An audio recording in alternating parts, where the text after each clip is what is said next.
enters here today, I learn the truth of the old ways and the new. The place between life and death is where I feel most alive. Born to engineer parents on the planet Talos in 2695, Bloodhound's hometown, a mining outpost named World's Edge, was devastated by a flash freeze caused by an explosion in the towers housing chemicals used to supercool the nearby lava flows. After their parents' deaths, they had to be taken in by their Uncle Artur, a member of a tribe that rejected technology. Uncle Artur trained Bloodhound in the old ways and taught them how to hunt. Upon coming of age, Bloodhound undertook a ceremonial hunt to earn their place in the tribe. During the hunt, they discovered a charge rifle and used it to wound the beast. This act caused them to be exiled from the tribe, but when the same beast later attacked the village, Bloodhound drove the beast away using the destroyed rifle's energy core to cause an explosion. Artur had been mortally wounded in the attack and used his dying breaths to praise Bloodhound and told them that their use of tactics, not technology, was what led them to pass their test. Tracking the beast to its lair, Bloodhound slew the beast using the same supercooling chemicals that had taken the lives of their family so long ago, though it scarred their skin and lungs in the process.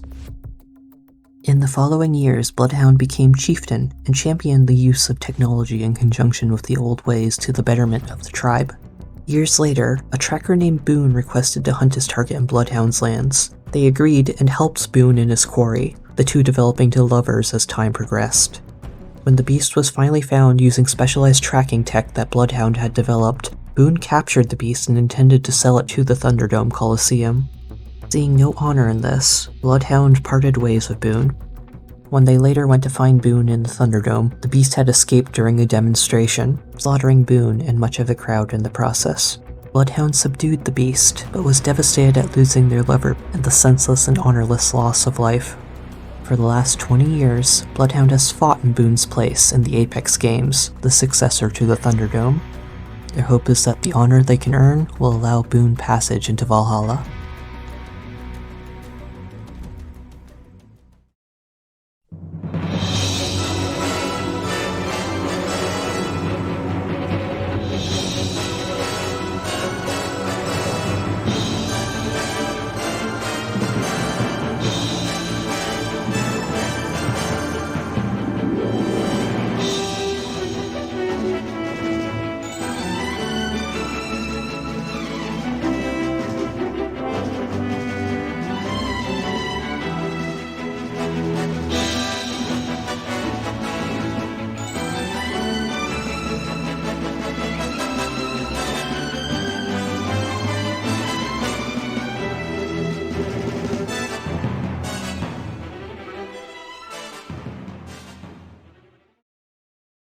In the early 1900s, the Japanese government developed the steam-powered spherical armor in order to deal with the demon crisis that was striking the world.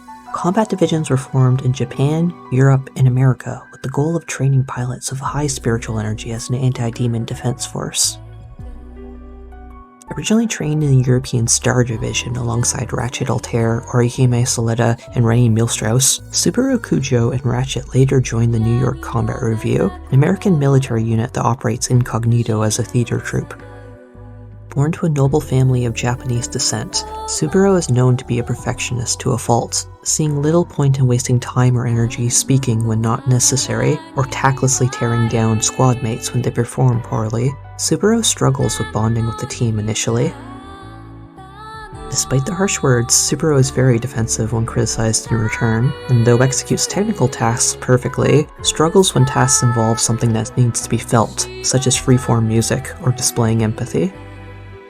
Some of Kujo's hobbies include playing the piano and stargazing, and will wear men or women's clothing, or even a mix of the two depending on the situation.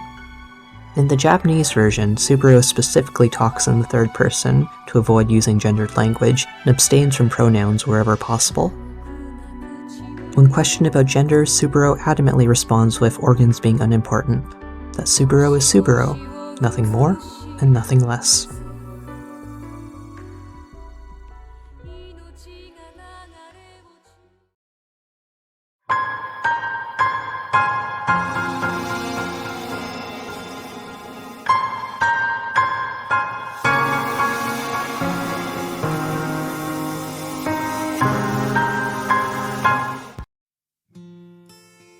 order to escape the dwindling resources and oppression of Earth, a commune escapes to the far-off planet of Vertumna aboard the spaceship Stratospheric.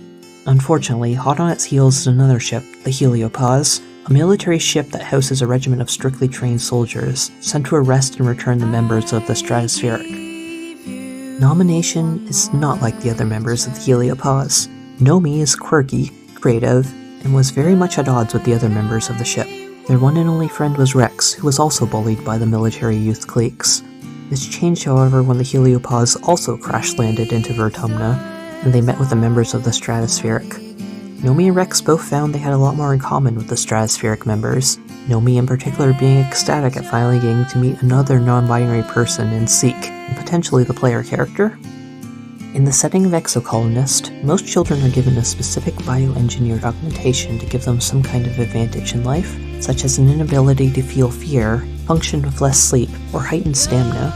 Nomi's parents never told them what, if any, augmentation they have, which often leads them to feeling self-conscious and trying a wide range of tasks around the colony in order to discover it. To their dismay, they struggle with most of the practical tasks they attempt, such as fieldwork and physical labor. Their passions range from artistic to nerdy, and they can be frequently found playing holophone games, creating original characters for cartoons they watch, painting, or participating in trivia challenges. While they get enjoyment from these activities, they worry that their skills aren't ones that are needed in a world where members of the ship are struggling to survive every day.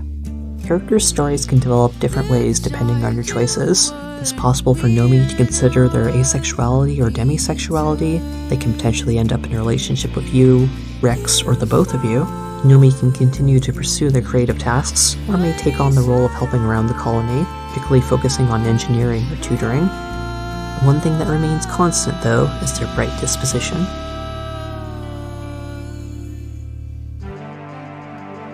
My name is Limstella.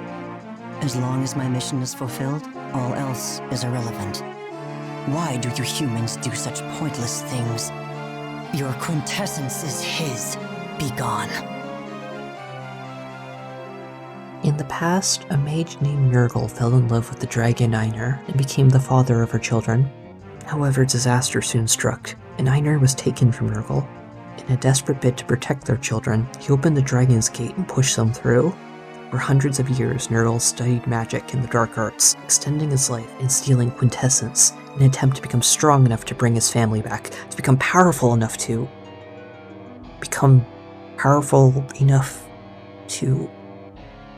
He couldn't remember. There must have been some reason, but while his body had survived the centuries, his memories didn't. It must have been of no importance. All that mattered was to take energy from all those who opposed him and become the most powerful. To this end, he created a group of homunculi called Morphs to assist him in stealing the quintessence of strong beings. One such morph is Limstella, a being that Nurgle had said possessed perfect power and beauty. Limstella is capable of draining the life energy of their target, as well as being an incredibly powerful dark mage, wielding the Tome Convolter, granting them control over ice as well. Limstella executes Nurgle's orders flawlessly and without question. They never outwardly express emotion and are docile unless given orders to attack, but this lack of sadism, passiveness, and having Nurgle's favor earns them the ire of their fellow morphs, but Limstella doesn't react to their verbal abuse and scorn. First appearing as an enemy in Fire Emblem The Blazing Blade, Limstella was added to Fire Emblem Heroes in the summer of 2022. They're voiced by Casey Mongelo, a non-binary voice artist who is also known for being the English voice of Shinji Ikari, the Angel Devil, and the Nahobino. Additionally, in the Cypher trading card game, Limstella is the only character to lack a gender symbol, despite fellow morph Sonia having one.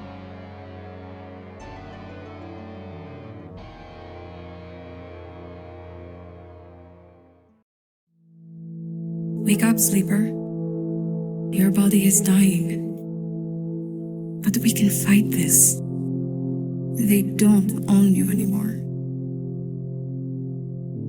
Your body rejecting itself and falling apart, you stumble through the decaying habitation block slums to follow up on a rumor you heard in Bright Market. Winding through the narrow, flickering halls of an apartment building, you reach an unmarked door being guarded by a Yatagan bouncer. When it's your turn, the enforcer gruffly ushers you through. The doctor inside snaps at you to sit before looking up and seeing your synthetic form. They seem overcome with an unreadable emotion. Please sit. How long have you been here?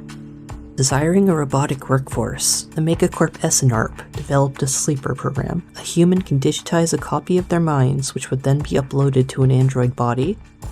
Emulated humans, as the company likes to refer to you, have no rights.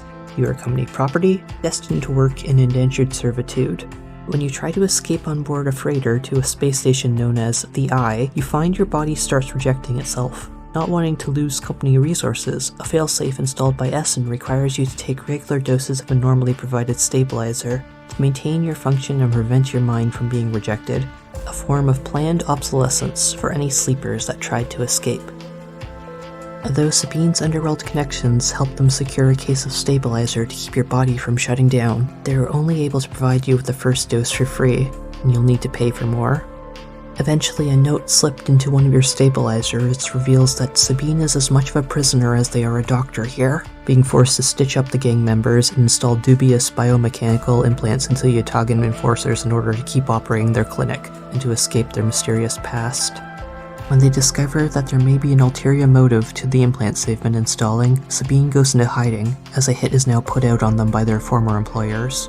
They give you coordinates to an abandoned unit to meet up, but all you find is a cryptic recording. A Yatagan subordinate, Rabaya, finds you while on her search for Sabine, and reveals that Sabine formerly worked for Essenarp and was intricately linked with the Sleeper program. How will you get your stabilizer now? And what about the tracker in you, and the bounty hunters from Essen that are closing in? Can Sabine really be trusted?